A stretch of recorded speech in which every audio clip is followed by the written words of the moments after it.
한국에게 미국이 밀린다고 그게 말이나 돼? 여기 한 중국인이 충격에 휩싸여 있는데요. 대체 무슨 일이 있었던 걸까요? 오늘은 미국 실리콘밸리에서 보내온 사연을 들려드릴게요. 안녕하세요.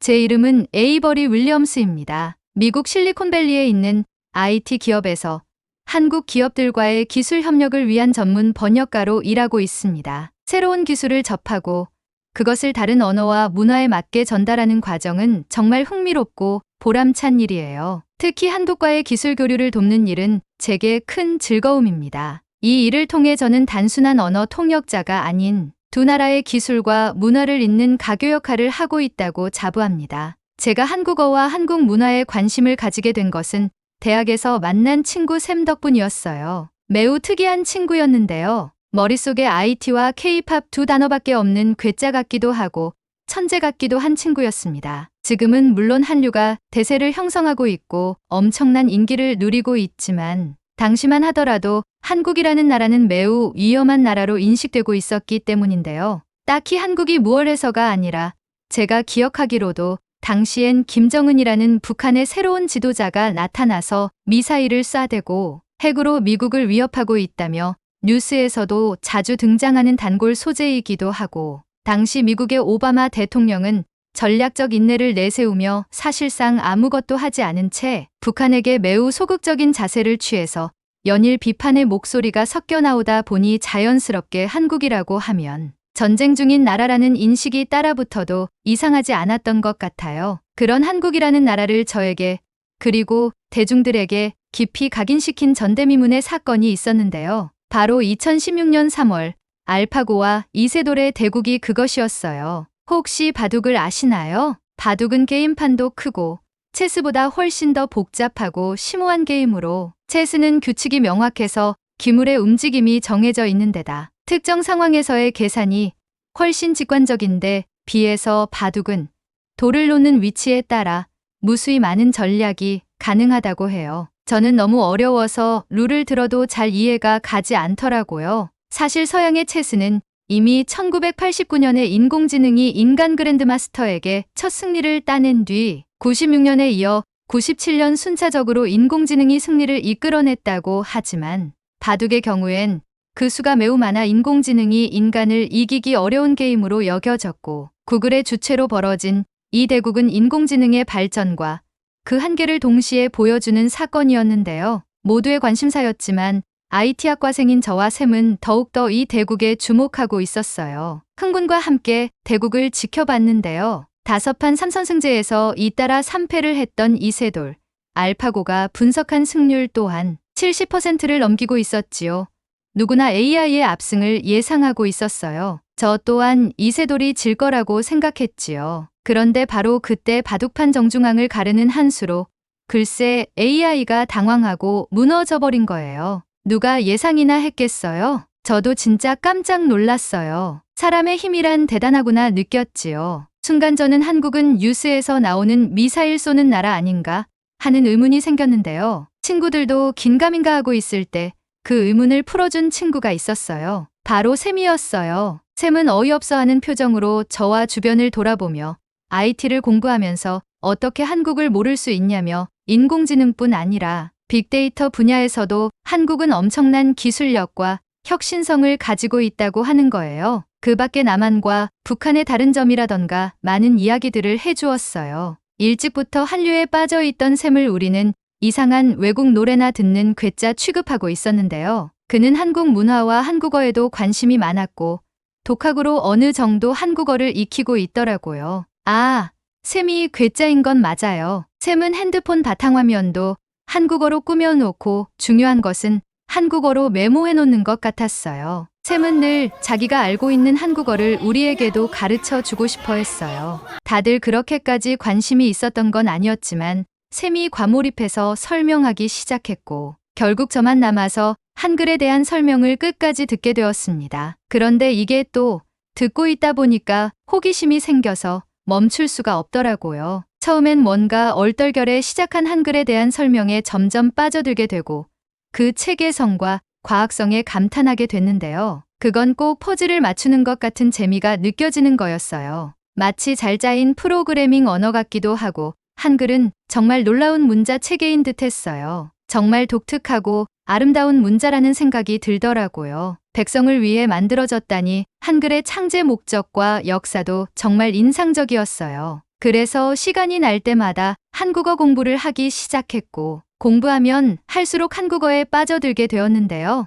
마침 학교 산학협력으로 샘과 함께 한국의 한 스타트업 IT 기업과 번역 프로젝트를 시작하게 되었습니다. 이 회사는 새로운 AI 기반 음성인식 기술을 개발 중이었고, 그들의 기술 문서를 영어로 번역해줄 사람을 찾고 있었습니다. 너무나도 흥미로웠어요. 공부도 할 수 있고 용돈도 벌 수 있는 그야말로 일석이조. 너무 좋은 기회라 생각되어 바로 그 일을 수락했어요. 한국어에 대해 그 문화까지 깊이 알지 못하다 보니 일을 하면서 어려운 점도 생겼는데요. 한국어의 기술 용어들을 정확하게 영어로 옮기는 일이었어요. 때로는 한국에서 새롭게 만들어진 개념들이 영어권에는 아직 존재하지 않는 경우가 있었습니다. 그럴 때마다 저는 그 개념을 정확히 이해하고 영어로 적절히 표현하기 위해 고심해야 했습니다. 엣지 컴퓨팅이라는 개념을 처음 접했을 때는 정말 난감했어요. 한국에서는 이미 이 기술을 활발히 사용하고 있었는데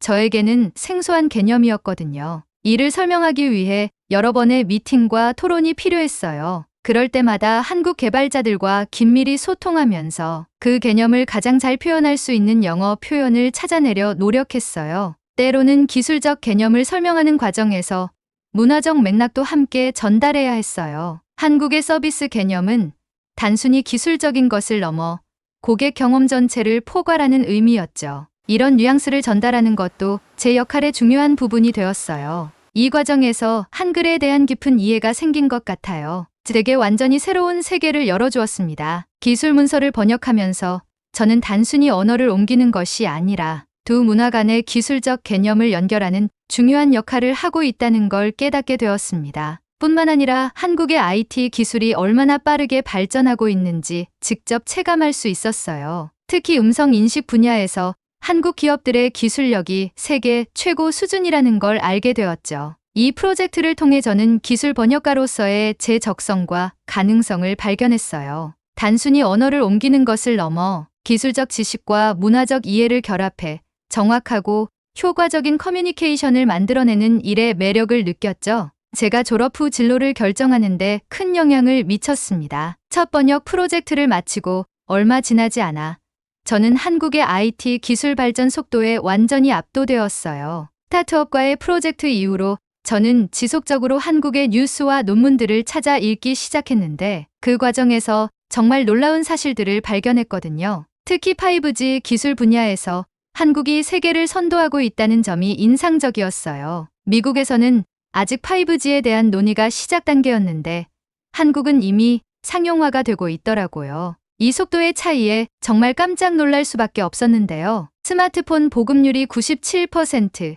이 정도면 전 국민이 다 쓴다는 거 아닌가요? 이 기술을 이용하여 스마트 결제 등 다양한 곳에 사용하고 있었어요. 또 하나 충격적이었던 건 반도체 기술이었어요. 한국 기업들이 세계 최첨단 반도체를 생산하고 있다는 사실이에요. 삼성과 SK하이닉스가 세계에서 무려 3, 4위를 다투고 있더라고요. 이는 AI와 빅데이터 처리의 핵심적인 요소잖아요. 수업에서 배운 이론들이 한국에서는 이미 현실이 되고 있다는 걸 깨달았어요. 뿐만 아니라 로봇 공학 분야에서도 한국은 빠르게 발전하고 있었습니다. 특히 서비스 로봇과 산업용 로봇 분야에서 혁신적인 기술들이 나오고 있더라고요. 미국 로봇 전문 기업인 보스턴 다이내믹스를 인수하여 발빠르게 앞서 나가고 있었어요. 자동차와 어떻게 접목시킬지도 대단히 기대가 되더라고요. 게다가 인텔은 네이버와 AI 협업을 공식 선언했어요. 글로벌 IT 시장에서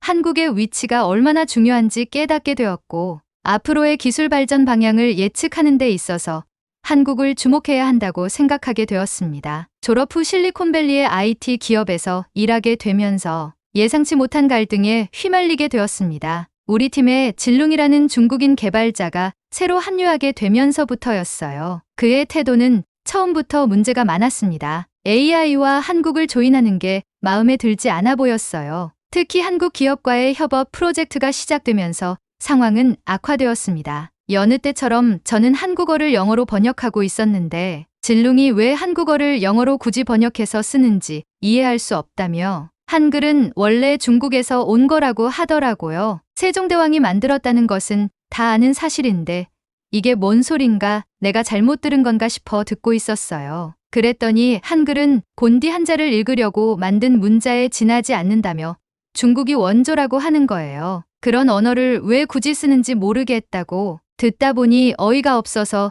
저도 모르게 소리쳤어요. 한글은 일반 백성들이 문자를 배우기가 정말 힘든 것을 보고 세종대왕이 백성들을 위해 쉽게 읽고 쓸 수 있는 문자를 만들었다는 것을 미국인인 나도 아는데 무슨 소리냐고 말이지요. 진룽은 순간 흠칫 놀란 듯 하더라고요. 그러고 며칠 뒤 한국 파트너들이 새로운 AI 알고리즘을 제안했을 때 진룽의 반응은 충격적이었어요. 그게 되겠어?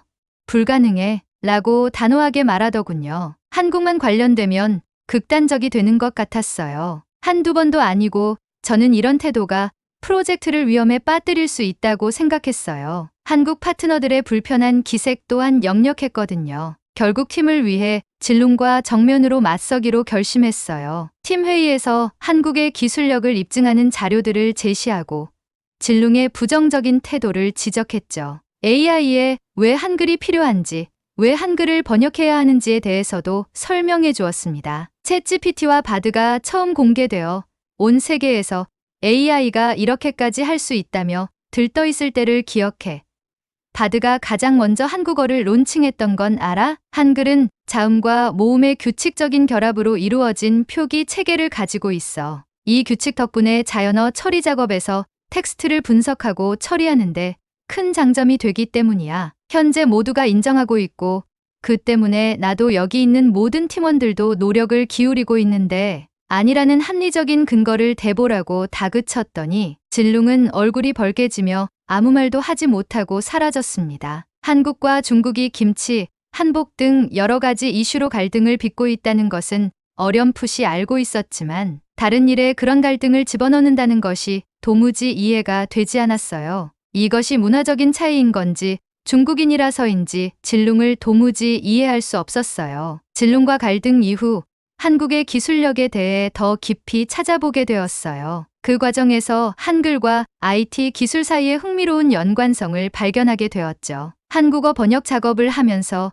한글의 구조가 얼마나 논리적이고 체계적인지 다시금 깨달았어요. 자음과 모음의 조합으로 이루어진 한글의 구조가 마치 컴퓨터의 이진법 시스템과 닮아 있다는 생각이 들었죠. 특히 자연어 처리 분야에서 한글의 이런 특성이 큰 장점이 된다는 걸 알게 되었어요. 한글의 규칙적인 구조 덕분에 AI가 한국어를 학습하고 처리하는데 상대적으로 수월하다는 거죠. 실제로 한국의 IT 기업들이 자연어 처리와 음성인식 분야에서 세계적인 성과를 내고 있다는 사실을 알아냈어요. 한글의 특성을 활용한 혁신적인 알고리즘들이 개발되고 있었죠. 언어와 기술의 깊은 연관성을 이해하게 되었어요. 그리고 한국의 IT 기술이 단순히 하드웨어나 소프트웨어의 발전뿐만 아니라 그들의 언어와 문화에 뿌리를 둔 독특한 강점을 가지고 있다는 것도 알게 되었는데요. 이런 사실들을 팀에 공유했을 때 대부분의 동료들이 흥미롭게 들어주었어요. 심지어 몇몇 동료들은 한국어를 배워보고 싶다고 말이지요. 그리고 얼마 지나지 않아 우리는 한국 파트너사를 방문할 기회가 생겼고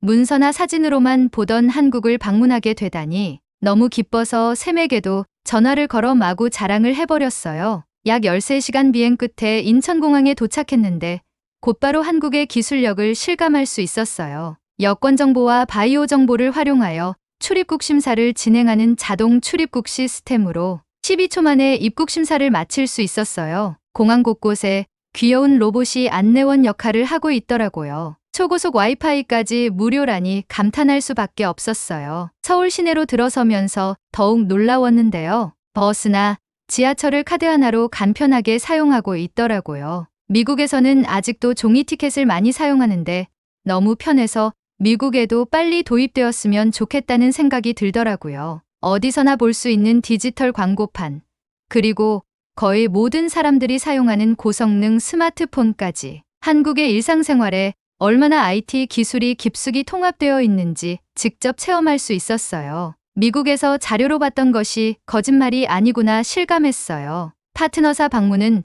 정말 눈이 휘둥그레지는 경험이었는데요. 특히 AI 기반 동시통역 시스템 데모를 보여줬을 때 팀원들 모두 감탄할 수밖에 없었습니다. 점심시간에 파트너사 추천으로 간 식당에서 설렁탕을 먹었는데 고기 국물에 고기도 부드럽고 국수면까지 호로록 먹기 좋더라고요. 무엇보다 귀엽게 생긴 로봇이 음식을 가져다 주어 신기했고 테이블에 설치된 태블릿으로 주문과 결제까지 할 수 있어 너무 편리했어요. 밤에 편의점에 가게 되었는데 24시간 열려있는 편의점도 편리했지만 직원도 없이 무인으로 돌아간다니 그거도 믿기 힘든 광경이더라고요. 무인 결제 시스템이 완벽하게 작동 중이었습니다. 이런 것들을 보며 저뿐만이 아니라 우리 팀 모두가 한국의 기술력을 인정하게 되었고 파트너사의 방문 일정 이외에 자유시간이 주어져 강남으로 발걸음을 옮겼는데요. 지하철을 이용했는데 핸드폰 어플을 사용하여 갈아타는 곳,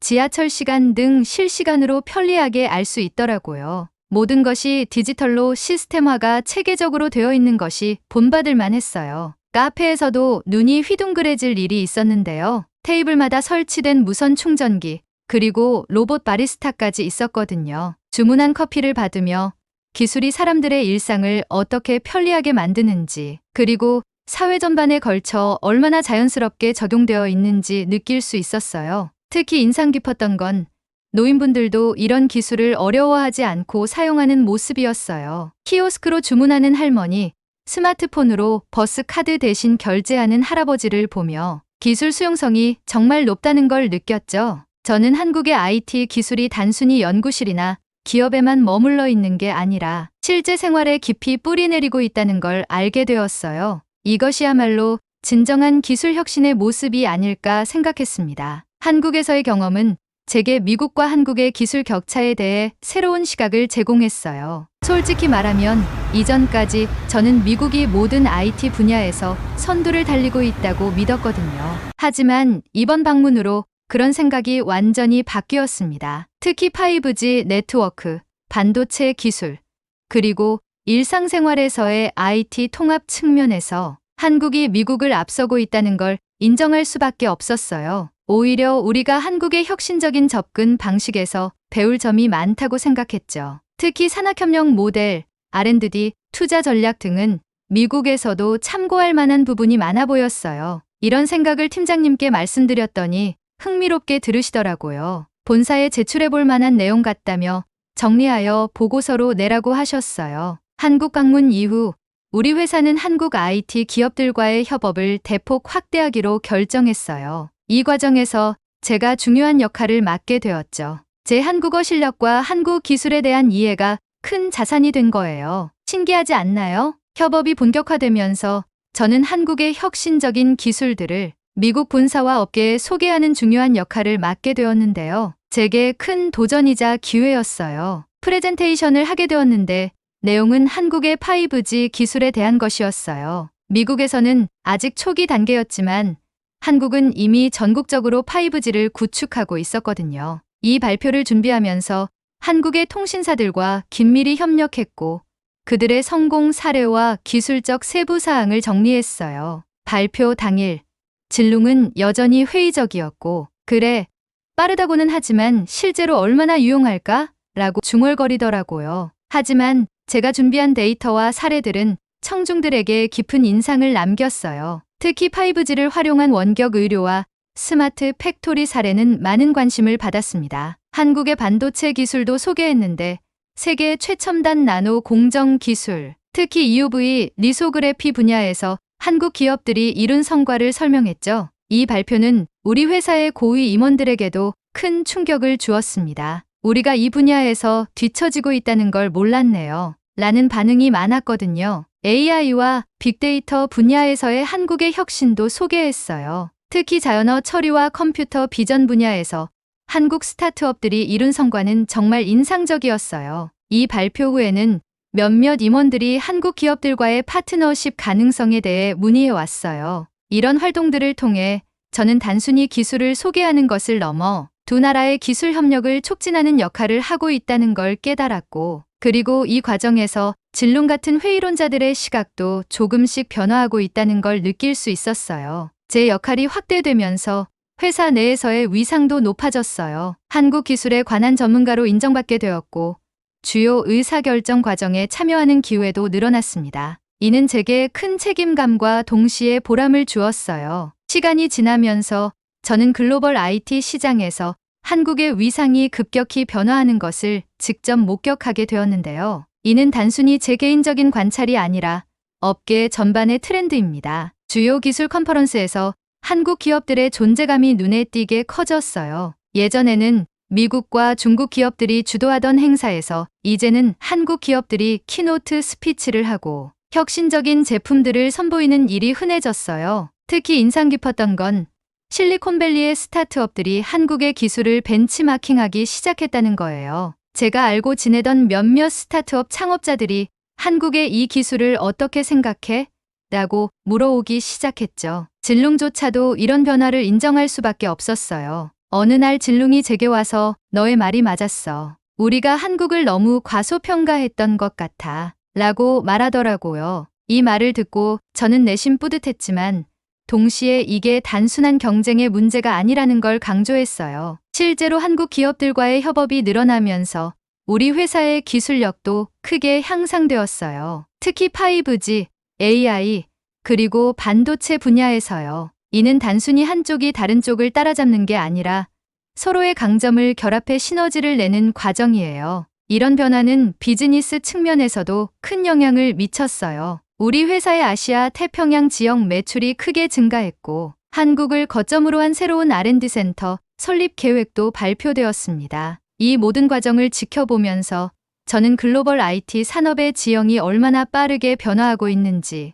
그리고 그 속에서 한국이 얼마나 중요한 역할을 하고 있는지 실감할 수 있었어요. 그리고 이런 변화의 한가운데에서 제가 작은 역할을 하고 있다는 사실에 큰 보람을 느꼈습니다. 지난 몇 년간의 경험을 돌아보면 제 인생이 얼마나 극적으로 변했는지 실감하게 돼요. 단순한 번역가로 시작해서 이제는 글로벌 IT 산업에서 중요한 역할을 하는 위치에 서게 되었으니까요. 한국의 IT 기술은 이제 세계적으로 인정받고 있어요. 5G, 반도체, AI, 로보틱스 등 다양한 분야에서 한국은 선두주자로 자리 잡았고 저는 이 과정을 가장 가까이에서 지켜본 증인 중 한 명이죠. 진룽과 같은 회의론자들도 이제는 한국의 기술력을 인정하게 되었어요. 최근에는 진룽이 직접 한국어를 배우기 시작했다더라고요. 경쟁자를 이해하려면 그들의 언어를 알아야 해라고 하더군요. 제 역할도 계속 진화하고 있어요. 이제는 단순히 기술을 번역하는 것을 넘어 양국의 기술 협력 전략을 수립하는 데 참여하고 있습니다. 최근에는 한미 IT 기술 협력 포럼의 자문위원으로 위촉되기도 했어요. 앞으로 한국 IT 기술의 미래는 더욱 밝아 보입니다. 특히 4차 산업혁명 시대를 맞아 한국의 강점인 융합기술 분야에서 더 큰 혁신이 있을 거라 생각합니다. 물론 아직 해결해야 할 과제도 많아요. 기술 격차, 지적재산권 문제, 글로벌 표준화 등 복잡한 이슈들이 산적해 있죠. 하지만 이런 과제들을 해결해 나가는 과정에서 제가 할 수 있는 역할이 분명히 있을 거라 믿어요. 개인적으로는 앞으로도 계속해서 한국과 미국, 나아가 글로벌 IT 산업 전반에서 가교 역할을 하고 싶어요. 기술의 발전이 단순히 경제적 이익을 넘어 인류 전체의 삶의 질을 향상시키는 데 기여할 수 있도록 노력하고 싶습니다. 돌아보면 제가 우연히 한국 IT에 관심을 갖게 된 그 순간이 얼마나 중요했는지 새삼 깨닫게 돼요. 이렇게 한국과 미국의 가교 역할을 하게 된 것이 정말 꿈만 같습니다. 이 모든 게 한국어를 배우고 한국에 대한 공부를 하지 않았다면 불가능한 일이었겠지요. 앞으로도 이 분야에서 더 많은 것을 배우고 기여할 수 있기를 희망합니다. 오늘은 미국 실리콘밸리에서 한국과 인연이 깊어진 번역가의 이야기를 전해드렸는데요. 구독자님들께서는 어떻게 들으셨나요? 오늘 이야기가 좋으셨다면 구독과 좋아요 눌러주시고 주변 분들에게 공유해주세요. 사연자분께 응원과 격려의 말을 댓글로 남겨주세요. 감동 스위치는 여러분의 마음들을 모아 사연자분에게 전달해 드리고 있습니다. 감동적이거나 재미있는 실제 사연들을 제보받고 있으니 소개해주고 싶은 사연이 있으시면 위에 메일로 제보해 주시기 바랍니다. 오늘도 여러분의 하루에 작은 즐거움이 되었기를 바라며 더 좋은 영상으로 찾아뵙겠습니다. 감사합니다.